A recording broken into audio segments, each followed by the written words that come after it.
Okey, persoalannya sekarang, apabila kita sudah terima bayaran, kita nak tahu siapa yang bayar. Pukul berapa dia bayar, berapa jumlah dia bayar, bank mana dia bayar.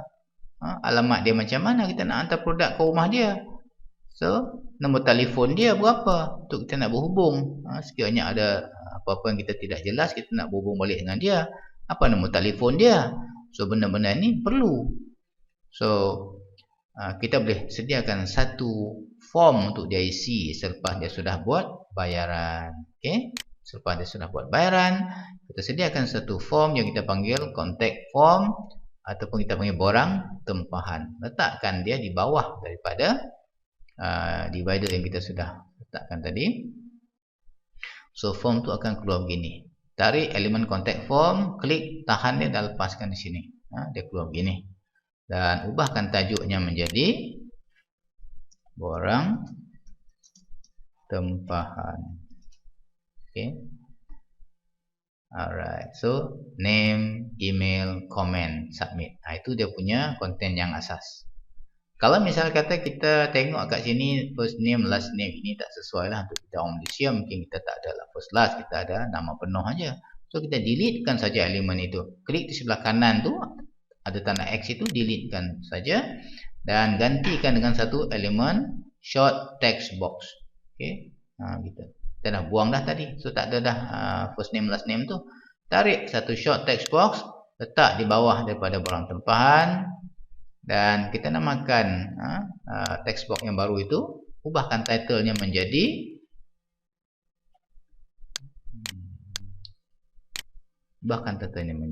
nama penuh. Okay.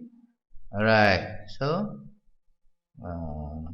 klik kat tepi sini. Tengok dia sudah jadi macam itu, nama penuh. Bawah sini email. Kalau kita perlukan email pelanggan, maintainkan. Okay. Kalau kita nak tambah elemen lagi, tarik lagi short text box, bubuh di situ bawah daripada nama penuh itu. Mungkin elemen baru ni kita nak namakan alamat lengkap ataupun alamat penuh. Okey, klik ke kanan sana tengok. Okey, dah pun masuk alamat lengkap. Tambah lagi kalau perlu. Mungkin kita perlukan juga nombor handphone.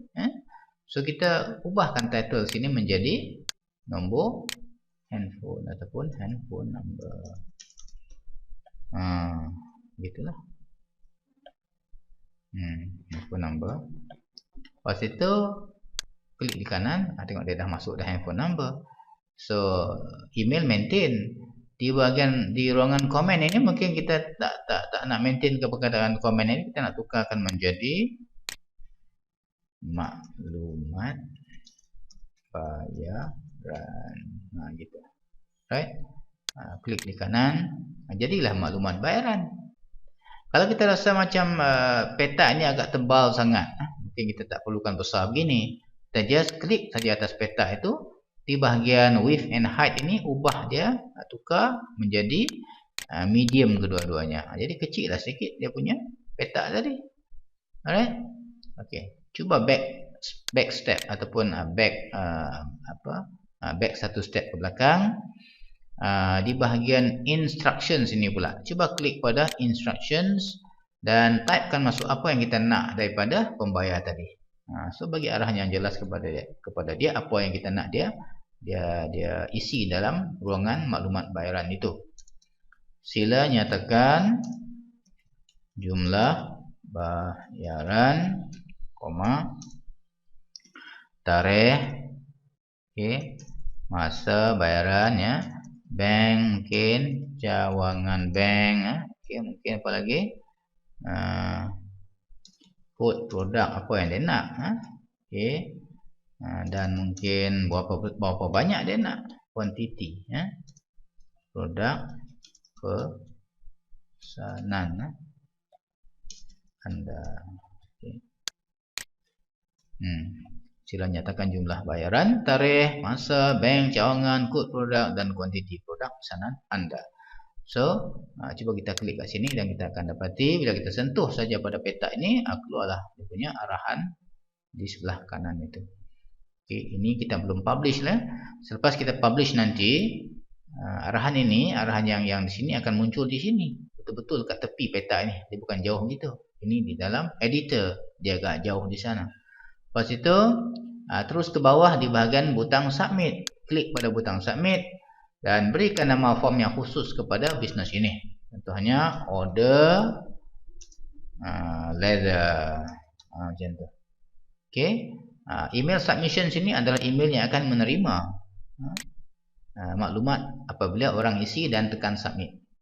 Dia akan sampai ke email ini. Dan setiap kali orang tekan butang submit ini, apa yang akan muncul sebagai ucapan terima kasih kepada dia, begini. Thank you, your information has been submitted. Kita tak nak bahasa orang putih, kita ubahlah. Terima kasih atas pesanan anda. Produk akan kami kirim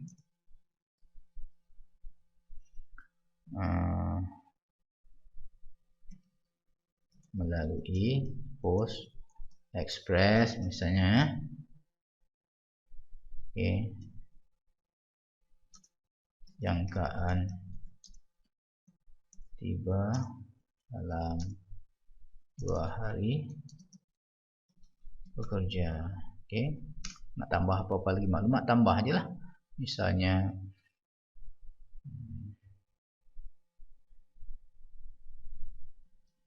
tracking code akan kami berikan setelah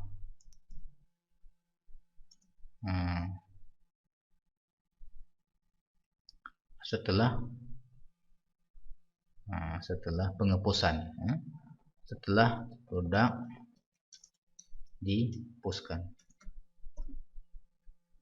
Okey, ubah suai lah ayat ini. Kalau tak sedap, ini ayat saya tembak aja.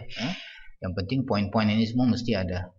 Okey, ucapkan terima kasih, berikan jangkaan berapa lama produk akan sampai. Jangan kita bagi sesuatu yang terlalu satu janji yang terlalu cantik, ataupun kita janji seolah-olah produk itu akan sampai serta-merta. Bagi satu jangka masa yang agak munasabah. Kalau misal kata kita biasanya proses mengambil masa 2 hari bekerja, letaklah jangka tiba dalam 3 hari begitu. So kalau orang tunggu dia jangkakan 3 hari, tiba-tiba 2 hari dah sampai. So dia happy lah. Kalau kita gunakan post express, katakan kita post hari ini sebelum waktu pungutan, besok pagi dah sampai. Maksudnya lebih kurang 1 hari bekerja aja. Tapi kita letaklah 2 hari. Dia tunggu, dia expect 2 hari sampai. Tiba-tiba, petang besoknya dah pun sampai. So dia happy lah. Lepas itu cuba klik di sebelah kanan. Okey, tuan-tuan, beginilah rupanya laman tempahan yang telah disiapkan, di mana dia mengandungi elemen-elemen yang saya sebutkan tadi. Yang pertama, maklumat penerima bayaran, yang terdiri daripada nombor akaun, nama tuan punya akaun, nombor untuk dihubungi, email jika perlu. Dan seterusnya maklumat produk seperti gambar produk yang jelas, description produk,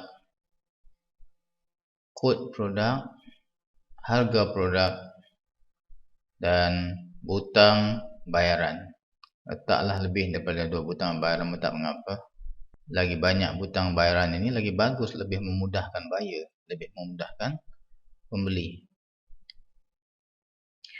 Dan selesai semua, kita pastikan di dalam ataupun pastikan di bawah halaman tempahan itu kita sediakan satu borang tempahan, tempat di mana kita mengumpul maklumat pembeli seperti nama, alamat, nombor telefon, email dan juga maklumat bayaran. Ikut seperti yang kita sudah berikan, seperti yang mana kita nak lah. Contoh arahan ataupun instructions yang saya masukkan di sini Sila nyatakan jumlah bayaran, tarikh, masa, bank, cawangan, kod produk dan kuantiti produk pesanan anda. Di bawah situ ada butang hantar. Apabila button hantar ini diklik, akan keluarlah mesej yang mengatakan terima kasih atas pesanan anda. Produk akan kami hantar ataupun akan kami kirim dalam tempoh 3 hari bekerja. So, sekarang ni kita nak pastikan ataupun kita nak menguji sama ada borang ini berfungsi ataupun tidak. Nampak macam dah kemas dah borang ni, tapi soalannya adakah dia berfungsi? Adakah apabila orang mengisi maklumat ini dan tekan hantar, maklumat ini semua ni akan sampai ke email kita? Itu soalannya. So, untuk menguji sama ada borang kita ni berfungsi ataupun tidak, kita boleh publish dulu site kita ni buat pertama kalinya. Belum selesai lagi ya, web ni belum selesai lagi. Kita sekarang ni baru sampai kepada page tempahan sehingga ke peringkat memasukkan borang pengesahan. Tapi sebelum kita sambung, kita nak publishkan dulu site ini walaupun separuh siap untuk kita nak test sama ada borang ini berfungsi ataupun tidak. Cuba kita tekan publish.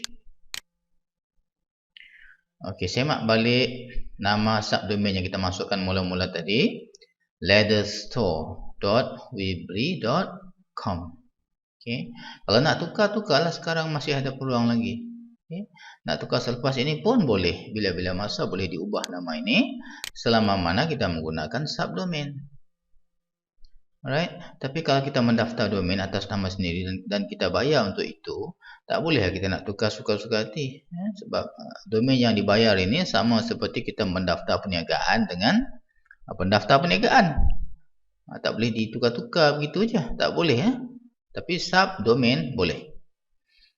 Cuba kita tekan continue. Untuk pertama kali publish site ini, dia akan minta kita isi beberapa maklumat. Dia akan tanya kita select website type, kita pilihlah business. Lepas itu kita tekan continue dan dia akan test kita sama ada kita ni manusia ataupun robot. So kita masukkan nombor dipanggil captcha itu yang diberikan kat situ. Masukkan nombor yang kita nampak di dalam dua petak kiri dan kanan itu. So type masuklah 9333932. Di ujung sebelah kanan tu ada lagi tu nombor 35. Gitu. Publish my site. Dia kata website published. Maksudnya website kita sudah pun publish dan sudah pun berada di internet. Apa namanya? Apa URL-nya? Ini dia, http leatherstore.weebly.com. Inilah dia alamat website yang kita akan guna untuk promote nanti pada kawan-kawan kita. Jangan pedulikan yang di bawah ni, sebab kita belum bercadang untuk membeli domain. Nanti apabila kita sudah bersedia untuk membeli domain, kita nak bayar untuk domain kita, barulah kita masukkan nama pilihan kita di sini. Dan pilihlah nak .com ke .net ke .org. Kemudian kita tekan continue. Dan dia akan suruh kita buat bayaran. Nak tahu berapa harganya? Cuba kita tengok. Katakan kita buat pilihan leather store contohnya. Kita nak gunakan nama itu juga. Malangnya nama leather store itu sudah diambil orang. So cuba kita try tengok. .com dah diambil orang. .net dah diambil orang. .org sudah diambil orang. So kita letaklah satu nama yang lain. Contohnya Lina Leather Store. Ini belum ada orang ambil lah. Lina Leather Store. So ambil lah .com. Then tekan continue. Nak tengok berapa harganya saja. Bukan nak beli ya. Saja nak check tengok berapa harga kita nak bayar. Sekiranya kita nak beli domain sendiri. Rate-nya adalah kalau kita ambil untuk setahun, kita perlu bayar $39.95 ya setahun. Kalau nak 2 tahun dapat murah sikit lah. Lebih kurang RM33 setahun. Kalau ambil 5 tahun ataupun 10 tahun lagilah murah kadar setahunnya. Okey, kalau kita nak beli, kita just isikan maklumat-maklumat kad di sini. Isikan name, last name, card number, security code. 3 digit yang di belakang kad kita tu dipanggil security code. Lepas itu expiration date bila, zip code ni postcode lah, postcode rumah kita. Okey. Lepas itu enable private registration. Kalau kita nak tambah lagi RM10, ini semua ni adalah peringkat yang agak advance. Mungkin kita tak perlu enable di sini, dan terus tekan buy now. So bila tekan buy now, dia akan proses lah belian tadi. So kita akan dapat domain yang terus diaktifkan tanpa perlu kita nak menunggu propagation 24 jam ke 2 hari ke, macam yang biasa kita lalui lah sekiranya kita membeli domain daripada pembekal yang luar. Itu kebaikan membeli domain terus daripada Weebly. So kita balik ke belakang tadi. Ini rupanya website yang kita dah publish tadi tu, right? Okey, ini rupanya http, dan sekiranya kita nak tengok macam mana hasilnya, just klik saja pada link itu. Klik.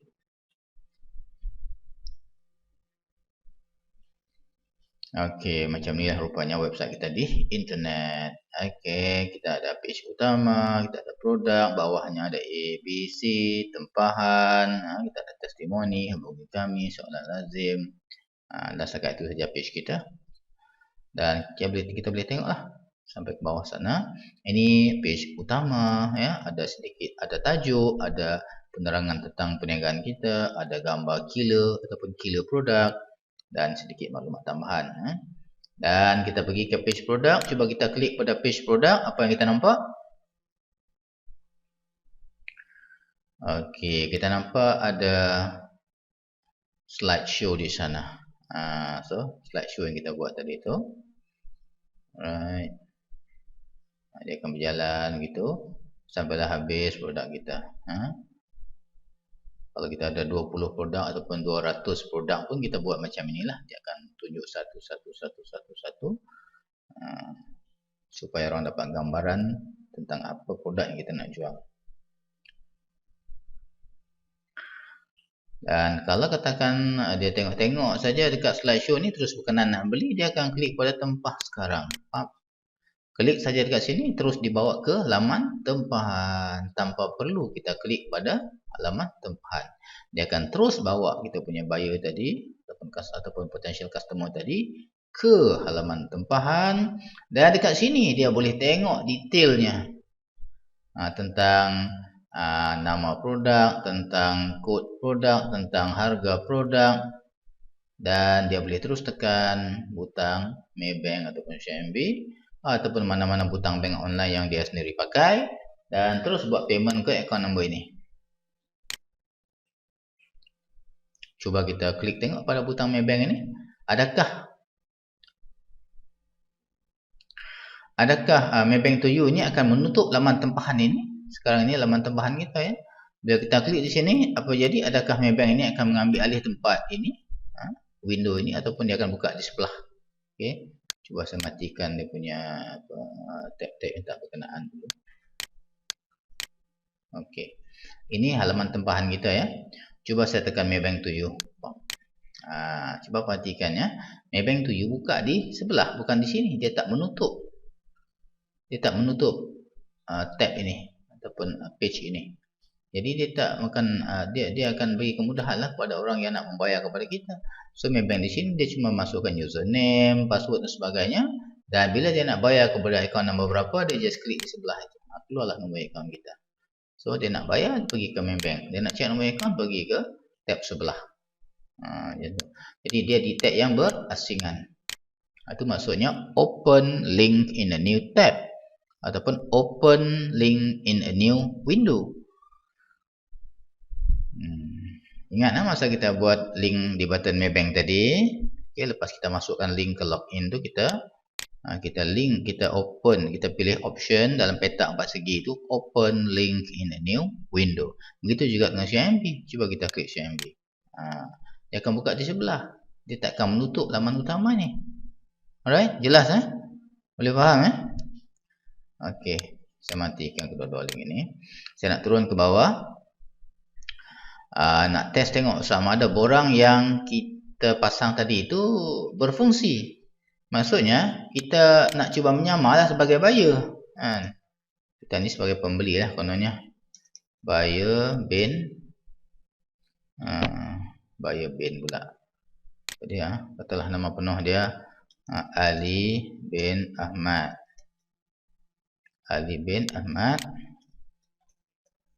Alamat lengkap dia Kampung Pinang Sebatang. Handphone number 011-476-995. 3. Email dia apa ya? Email dia contohnya abangjob@gmail.com.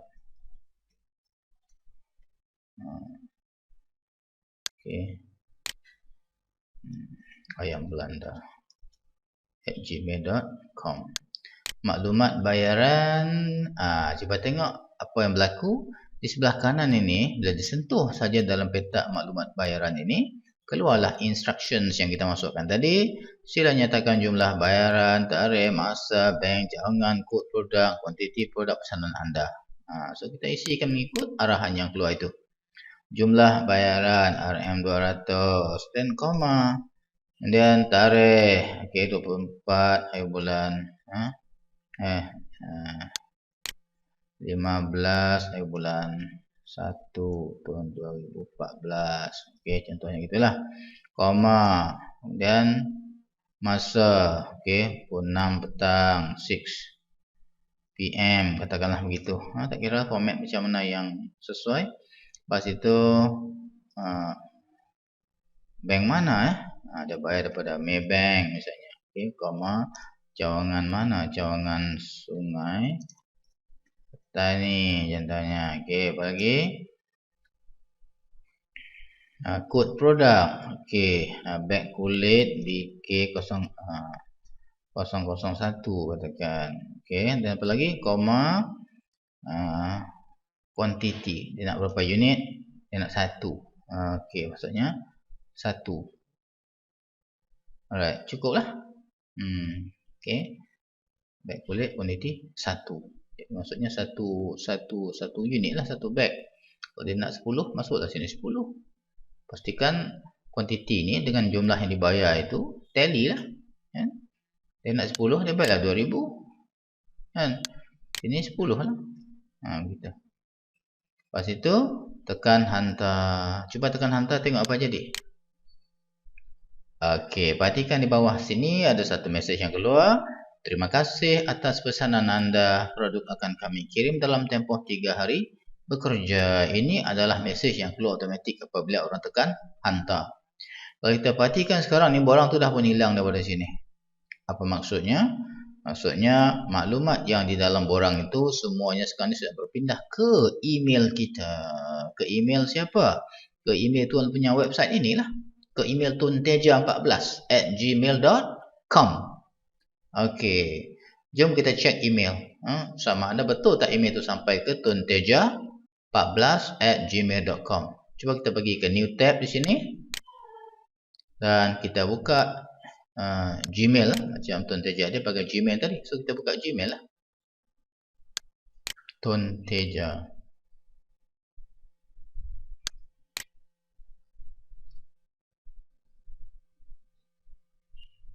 Tunteja 1, 2,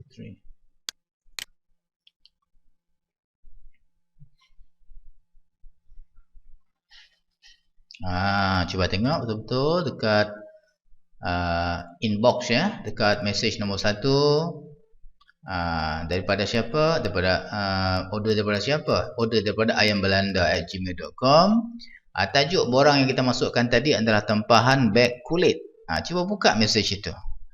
Sekarang ni kalau kita tengok pada tajuk borang ini pun kita sudah tahu message ini adalah berkaitan dengan tempahan beg kulit. Sebab nanti kita mungkin buat 2-3 bisnes. So setiap bisnes yang kita buat itu ada borang khas yang kita bagi nama kepada dia. Yang ini tempahan beg kulit khas untuk bisnes beg kulit. Besok mungkin kita jual tudung. Kita namakan order tudung. Kita jual tasbih, order tasbih. Jual kuih raya, order kuih raya. Jual homestay, tempahan homestay. Begitu. So cuba kita buka tengok. Inilah mesej yang diisi oleh buyer kita tadi. Nama dia Ali bin Ahmad, Kampung Pinang Sebatang, ayambelanda@gmail.com. Ini maklumat bayaran dia. So kita dah tahu siapa yang order, di mana dia tinggal, sebab kita nak hantar produk ke rumah dia menggunakan Post Express. Dan nombor telefon dia pun ada. Kalau ada apa-apa yang tidak jelas, kita boleh terus telefon. Email pun ada kalau nak gunakan email. Dan maklumat bayaran yang sangat lengkap. Bermaknanya kita sudah pun berjaya menyediakan sebuah website jualan yang menepati semua syarat-syarat wajib. Okey. Tadi barang hilang, barang sudah dihantar. Sekarang ni kalau kita nak panggil balik barang itu, just refresh saja muka surat ni. Datanglah balik barang tu. Untuk diisi oleh orang lain pula. Okey. Jadi kita dah pun selesai buat sebuah website jualan sehingga kepada lengkapnya borang tempahan, yang mana kita tahu siapa yang menempah, di mana tempat tinggalnya, semua maklumat-maklumat berkaitan, dan kita sudah berjaya membuat suatu jualan yang komplit. Saya harap jelas ya. Kalau tak faham juga, call saya 0174769953. Jangan pening sorang-sorang, pastikan telefon. Mudah-mudahan saya boleh bantu daripada jauh. Matlamat saya nak pastikan anda mampu menghasilkan sebuah website yang menepati syarat untuk menjadi sebuah website bisnes. Tapi ingat, kita belum selesai lagi ya. Kita baru sampai kepada halaman tempahan. Ada beberapa halaman lagi yang saya akan tunjukkan macam mana kita nak lengkapkan. Okey, kita jumpa lagi selepas ini.